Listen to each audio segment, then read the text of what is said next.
Hello, everybody. It is with one great pleasure for our Austin Days. We're connecting from here in Alger to the Austin Public Library.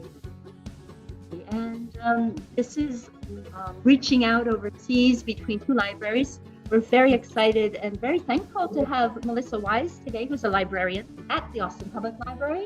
Come and give her a round of applause, everybody. Yay! Hi friends, I'm so excited that you're able to join me here at the library today. I'm very excited to give you a tour of our building. We've been open for about 4 years, and I'm starting us off.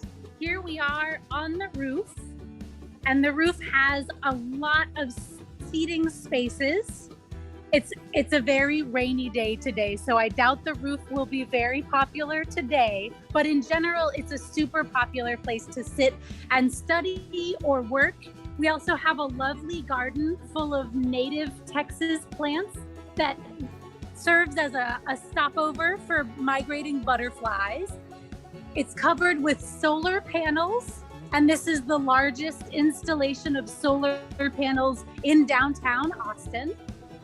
The roof is one of my favorite spots. I'm gonna make my way carefully, and we will head inside and see what else there is to see. The roof has a really fantastic view. We are on the southern end of downtown here, right up against Lady Bird Lake. So that's looking south into Austin. Cloudy day. It is, it's cloudy. I think the sun will come out, but it's definitely still spitting rain now. All right.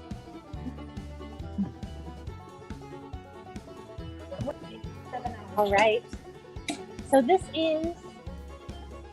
is the 6th floor of the library. This area here we call the living room, and folks can sit and study. The 6th floor has the second half of the nonfiction collection and all of our oversized books. I'm gonna walk over here through the entire building. We have this. It's all glass. All of It's There's so much glass, and it's on purpose to let in all of the sunlight. Of course, on a day like today, it lets in all of the beautiful clouds, and I actually love it more on a rainy day. This is the view of the atrium. We have a lot of cool pieces of art in the building. Are you open to the public? No, we open at 10, and here it is 9:04. Hi, Merced. Doing all right. To the 5th floor now. As you can see, all of the stairs have glass on the sides, which, if you're afraid of heights, can be a little bit scary. Absolutely, yeah. There are 3 elevators that the public and staff can use. Up toward the ceiling, again, all of the glass panels in the top and all the windows were just designed to let in all the light. We've actually been called the best day-lit library in the world. Whoa. Pretty exciting. Congratulations. Thank you. And now we are on the 5th floor, which is home to our graphic novels and our media and the other half of the nonfiction. Nice. We do have our world languages collection is, I believe, on this floor. It's on the 5th floor. Hi. And let me walk over here and show you guys. So this is part of the nonfiction, lots of spots to sit. And we do have, this is one of our kiosks where you can check out a laptop. And we have at least one of these on every floor. That's right. And then those can travel anywhere in the building. Like you could check out a laptop and then go enjoy the rooftop garden while you work. If you have a membership card, check out one of the laptops. That's correct. Anybody with a library card can check out a laptop, and they check out for about 4 hours. Nobody. No. No, they don't go home right now. We do have Okay. Wi-Fi hotspots that check out, and people can take them home. This building is about 200,000 square feet. It's the largest library Austin has ever had. And this, looking out into the atrium again, we have this big red, let's see. It's modeled after a cuckoo clock, but it's a piece of kinetic sculpture. And the birds on it are grackles, which are all over Austin. Sort of an emblematic bird of Austin. And then here we have bats. The bats. The bats are famous. Yeah, the bats are famous, and they're not really represented in this building, unfortunately. But bats are a huge... I thought it was a bat that we saw at the bottom of the sculpture. It's a bird. Oh, it looks like it because it's hanging upside down. It is, yeah, the artist came to Austin and was really taken with the grackles that he saw here. A grackle. Yeah, they're fantastic. They're about the size of a blue jay. Okay. Christopher knows. They make wild noises. And they're basically little dinosaurs that want all of your food. So here we are on the 4th floor. And the 4th floor has all of our fiction and periodicals. And then we have these are called SLRs. They're full of spare seating right now. But anybody can reserve and use these little study rooms. And they can use Google Hangouts to talk to other people in their office or whatever they're doing. So soundproof? They're not quite soundproof, but they're not bad. They pretty much keep sound in and out. The 4th floor has one of our reading porches. I'm just gonna walk over here and glance out. We do have, in addition to the roof on the 6th floor, we have 2 reading porches. And unlike the roof, even when it rains, the porches are enclosed, so they stay pretty dry. We'll just glance out here. That's traffic noise, so I can't hear it if you have questions. So we're looking down on Shoal Creek now. And there are miles and miles of city trails down here that then lead out under the road toward Lady Bird Lake. And that's the 2nd Street Bridge. Let's look out on this other side. I'm going to go inside where there's less traffic noise. Say it one more time. Yeah, we want books, all those books. Oh, yeah. Can you hear me? Yes, I can hear you much better now. And this is all of we're in the mystery section now. This building has 350,000 materials that you could check out. Most of them are, but we also have CDs and movies. Amazing. Phew. All of the treasures. You're the main library, so you have branches in different neighborhoods, I assume? That's correct. Austin has, in addition to the Central Library and the History Center, about 20 neighborhood branches. Okay. Austin likes to read. Yeah. And now, the glass bridge. Like the Grand Canyon. And the glass bridge was intentionally designed so that it doesn't block any of the sunlight coming into the building. It doesn't leave a shadow underneath. Here is the atrium view. And then behind us, we have the top of a 2-story art installation by Susan Scafati. All of this colorful, I think it's acrylic. It looks like stained glass. Yeah, it does. It does. And it has that effect on sunny days. It brings in a lot of colorful light to the library. Beautiful. And here, I'm going to take y'all. That's permanent. I don't think it will be here forever, but it has been here for years. And I think the intention might have been to have art come in and cycle through the library, but it's just so pretty and so popular that I don't imagine they'll trade it out anytime soon. And then this is our quiet room. It's the reading room. Has lots of desk seating where you could plug in your laptop and sit and work. It still has lots of light coming in through the windows and this delightful lighting above. And then we also have lots of comfy chairs over here by the windows.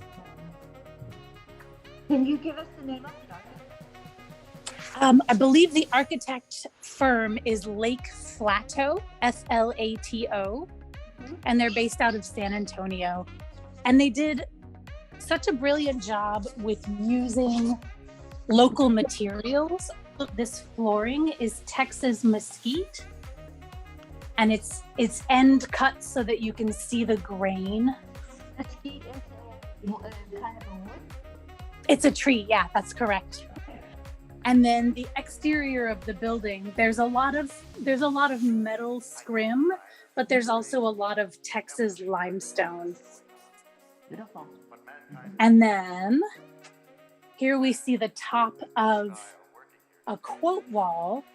That's lots of different quotes about books and libraries and their places in our lives. And this extends down. This is another 2-story installation. Beautiful. Yeah. And here on the other side, we have some really interesting art meets industrial. That's an old power station that I believe still works, but is no longer the only power station powering Austin. We see the view of the creek down yonder. And there's a lot of intentional, like these colorful pillars out here are art installations that sort of blend in with that industrial power station setting.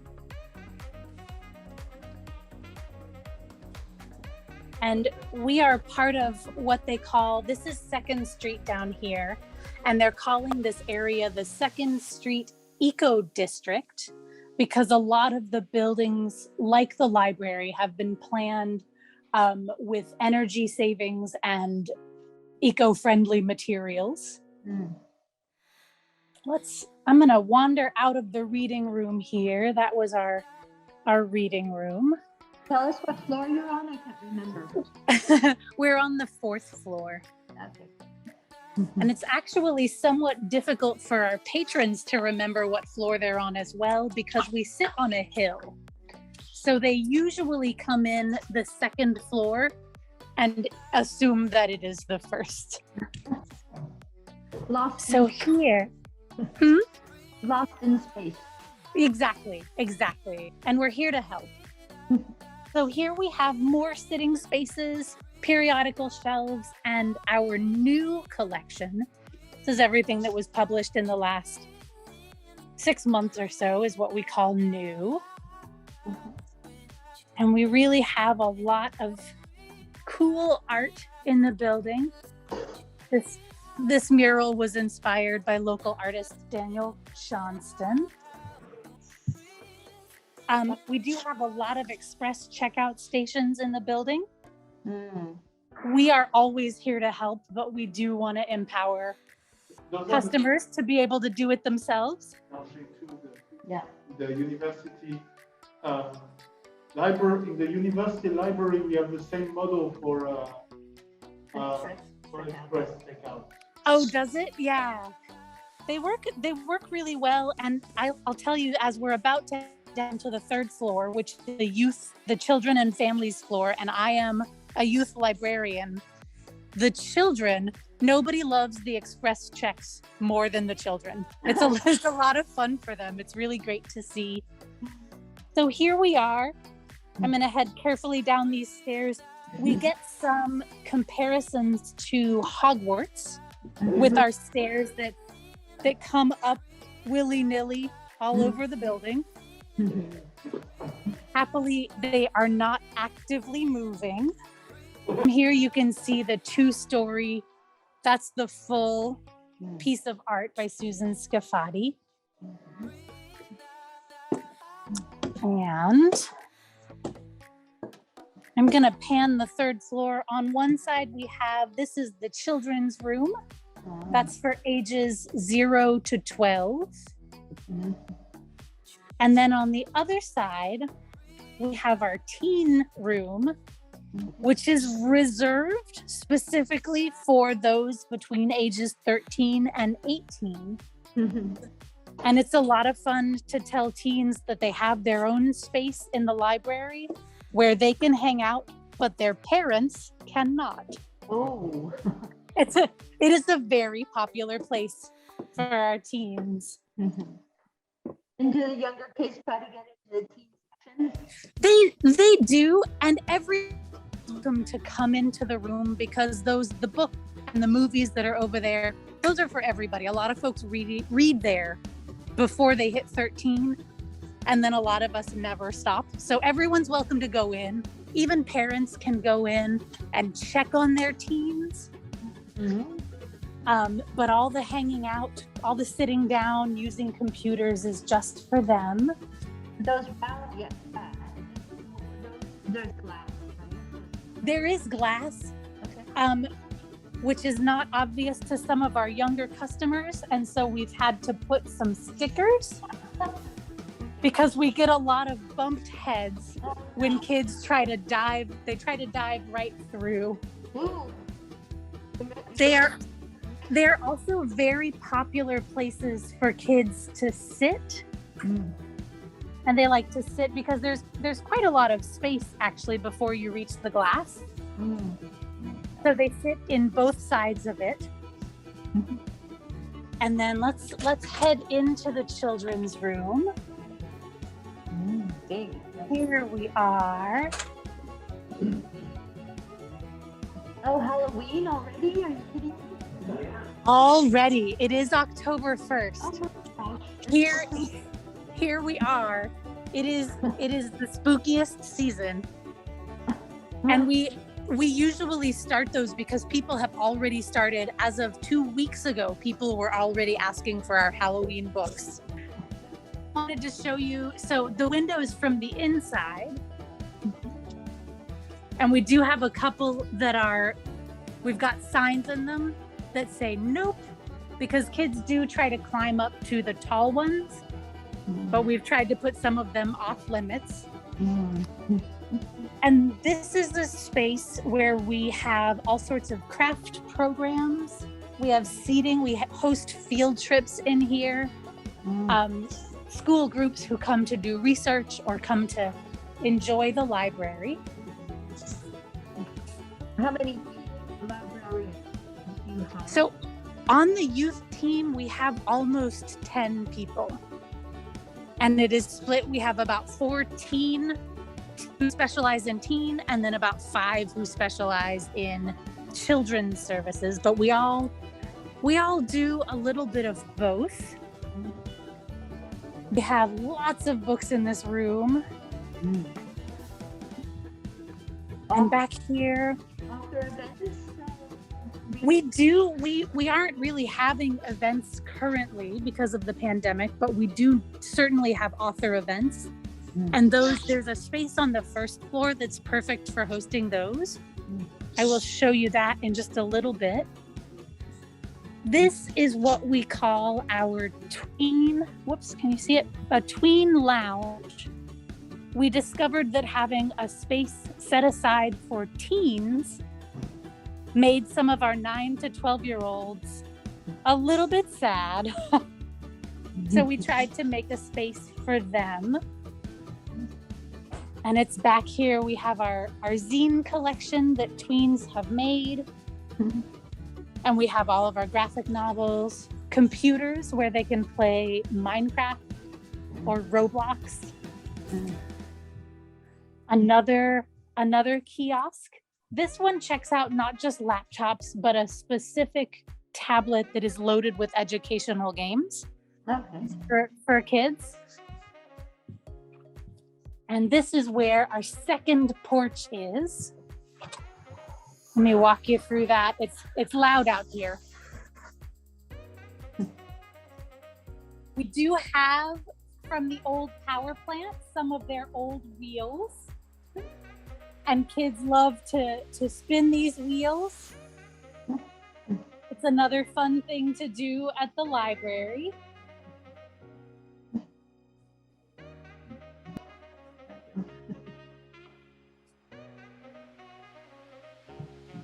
We've actually considered doing story times out on the porch, but there's a lot of road noise out there.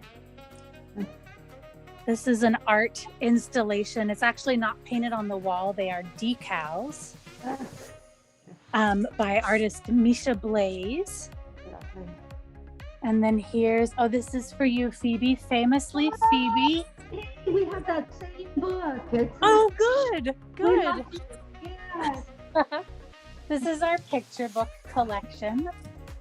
We have our gumball chairs that are very popular with the kiddos. And then we have a small herd of elephants. Oh, I like those.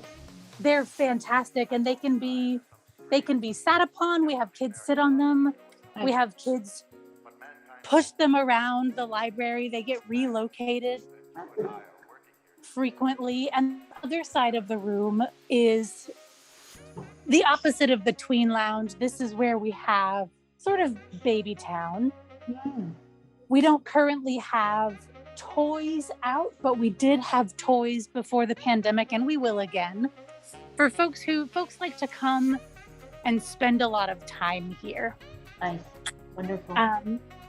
One of the other art installations we have, let's see if we can see it, this is a Rosemary Wells piece. Recognize that. Yeah, and the whole, she donated the art from one of her picture books, Yoko's Show and Tell, and we have them framed all along this wall. So these are the original paintings? I believe they are, and she's given them to us. They're not an installation that she wants back, they're ours. And so folks can just walk along the wall and read the entire story of Yoko and her doll. Fabulous. Yeah. We do have, these computers are closed right now, but these are sort of the complement for the tablet that has educational games. These are for younger children. These are for 6 to 12. And then those are for 2 to 8 years old. Lots of fun educational games on them. Nice. Huh. Right. Fabulous. I feel like I've slowed down. Are we out of time? Well, we're doing fine. Okay. We might have some questions though. Absolutely. I'm ready for questions. No, I think everybody's swept away by the beautiful. That library, it's a public library? That's correct. It's a public library. So the card, absolutely anyone can come in and spend all day at the library. And those who live in Austin, Texas can get a free library card. There are also non-resident library card options because there are quite a few communities around Austin that don't technically belong to us. but they are welcome. We usually have giant chests out. Oh, that's nice. Fabulous. Yeah, it's a lot of fun. We have tons of different types of seating. And then here's the view up from here. Some of those stairways. Ooh. Yeah. I might now What year did the library open? What do I do? What year? What year did you open? 17. Yeah. So we're about 4 years old. 4 years old this month. Nice. These are our teen graphic novels and the manga. Mm-hmm. And then the teen room is here.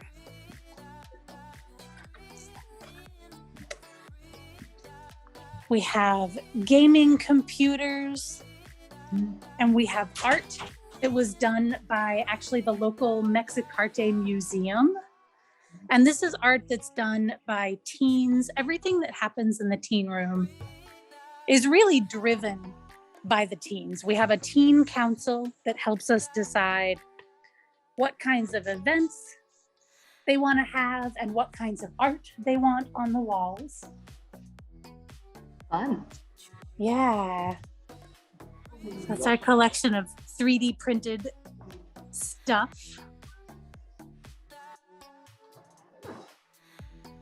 And we have... Melissa, somebody just asked me to ask you, how many staff members do you have in the library? Total, it's probably, not including the branches, here alone, it's probably 100. Wow. I mean, I'm also bad at estimating. That is a number that I should actually know. It's quite a few. There's 10 on our team and 30 or 40 on the circulation team. And then do you have volunteers as well? We do have volunteers, and they come in and help us. They help us greet customers. They help us shelve. They help us run programs. Nice. We are so grateful to our volunteers. What's your traffic in the library within a day? From how many people coming in? An estimate. How many people? Gosh, in a day, definitely thousands. Because this building is still somewhat new, we get a lot of tourism and visitors. So some of them are local Austinites who are here to use their library cards, and some of them are visiting and they just want to see the building. We also have a lot of people who use this building as workspace. There are a lot of people who are working from home, obviously these days, but even in general, anybody who works from home or is studying can come in and use the space to study. So we see a lot of different folks coming in. This is the back. Melissa, before you leave, you had mentioned the 3D printed objects or objects. Can you show Yeah. 3D spaces? So we have, and we're currently in a strange place because of the pandemic. We're doing not as much programs and events for folks, but there are 3 3D printers in the building. They are usually out on the floor so that folks who visit can see them working and building a thing. We also offer tween and teen workshop events where they can come in and learn how to use Tinkercad to design a 3D object, and then we can print it for them. Most of what we have displayed is just like a teaser, like a trailer of what a 3D printer can do. So what can I mean, so it can build out of any 3D model or design. You can print an object. We're working with the smaller types of 3D printers that are obviously printing with plastic. And it's a plastic filament. It's a thread like a bobbin. that you load into the machine, and it melts it and then spits it out. I think of it like pancake batter, but it's not quite that. But you start at the bottom, and you build layer. You can even see the stripes in it. So you build layer after layer after layer until you have the full 3D object. Incredible. Oh, I like the spaceship. Right? Yeah. I think that's from Star Wars. I suppose. No. No. We've got a What was that? Yoda. yeah. We've got Baby Yoda.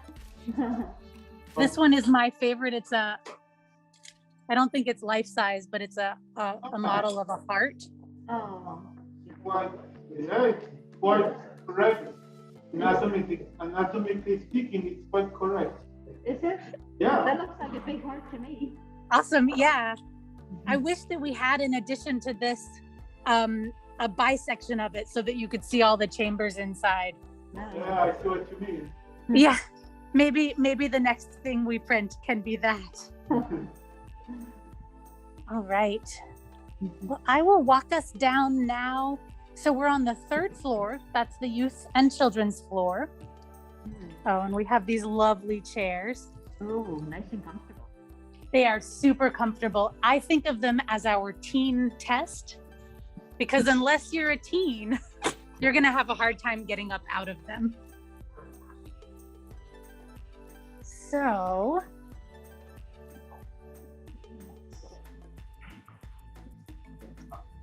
that big open space, does that get noisy when a lot of people want to come? very much so. It really does. The atrium, and because it goes the full length of the building, when it's noisy on the 3rd floor, it's noisy everywhere. That is part of the reasoning behind the children's room having closing doors. Because we don't want to shush children who are excited to be at the library. So it's nice to have a space for them to be as excited as they want to be. And we can also sort of protect the rest of the library from some of that excitement. Nice. So now we're going to head down to the 2nd floor.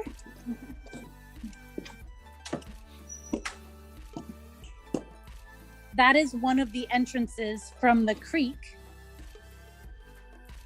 So that is a 1st floor entrance. And then over here on our right is the 2nd Street entrance, which comes in on the 2nd floor. So depending on which entrance you choose, you come into a different level of the library. Can I poke my head in really quick? So this is the library's gift shop. Oh, nice. We sell a selection of used books as well as Austin souvenirs and library specific t-shirts and stuff. Fabulous. And then we also have here on the 2nd floor, there is a cafe and it's called the Cookbook Cafe. And folks can bring food into the library from the cafe. There's also a service window. All right. This is our main desk for circulation and information.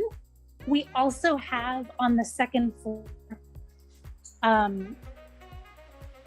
we have a gallery space, and we have all sorts of artists that come through and do exhibits.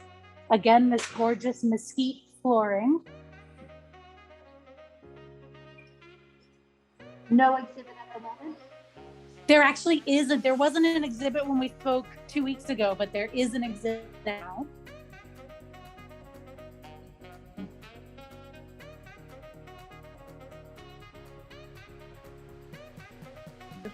Is this part of the building that has separate entrances? It doesn't have a separate entrance, but we do frequently have special events for the exhibits. We also have, there are many rentable spaces in the building. And so frequently folks who rent the space to have an event have an after hours event. And then we have security staff. So the second floor or the first floor would be open, but not all the floors of the library for an event like that. And then from here, I can show you our view down to the first floor. And the first floor has, what we're about to see is a stadium seating demo area.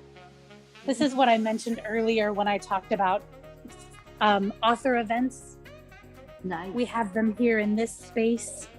And this is another one of the rentable spaces. So sometimes we have all sorts of stuff come through.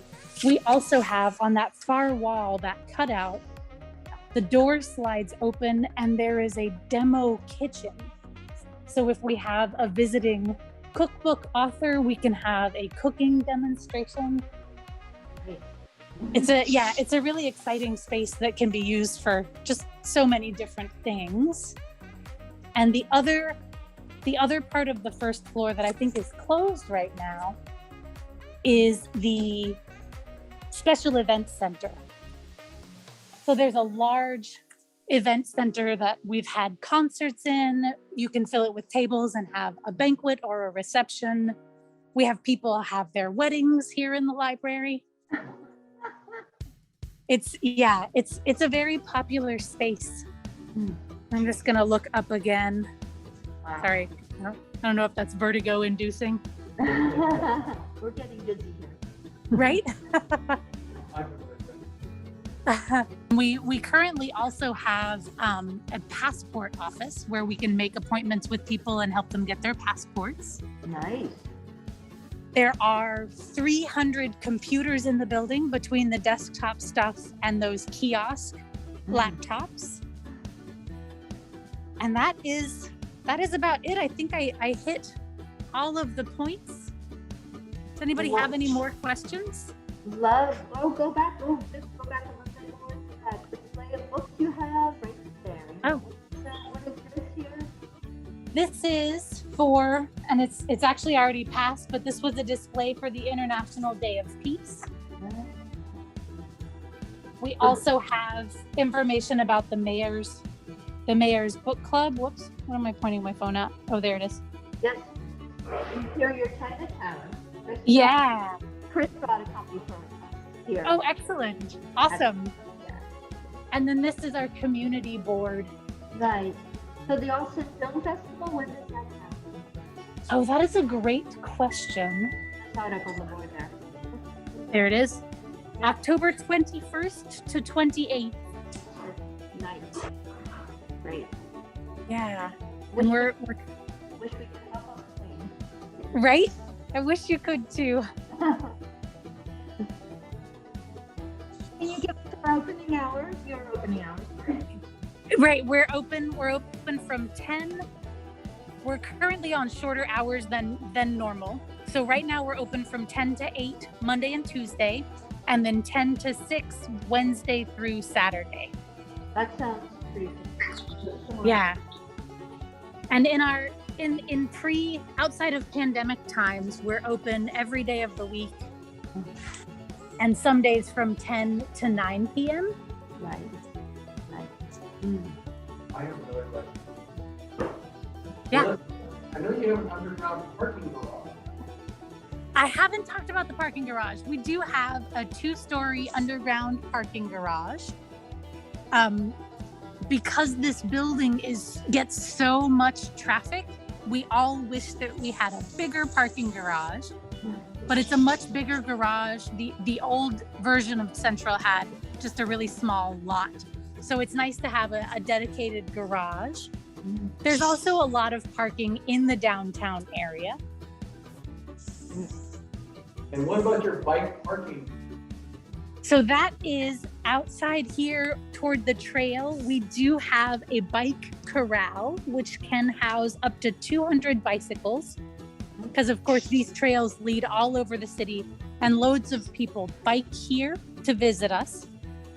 And I think the intention is to get that set up with an attendant so that they can check in bicycles at some point and check out bike repair tools. Oh, wonderful. Yeah. It's not functioning that way yet, but I think that is the hope. So libraries are no longer the traditional just books.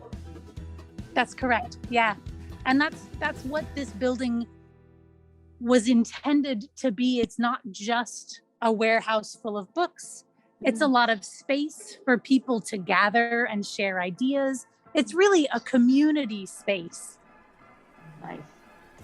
Beautiful. Yeah. And of course, then we use those spaces for library events as well. Of course. Right. Questions? I think it's a really amazing. It's wonderful to see your beautiful library. We are drooling. Yeah. I hope that you will all visit us someday. We hope so too, and we hope you will come to visit us in our little library here. But Absolutely. we'd love to have you here. Thank you so much, Melissa. Thank you, everybody. Thanks for visiting the library. Good luck for your everything and round of applause. Thank you so much. Thank you. All right. All right. Bye. Bye.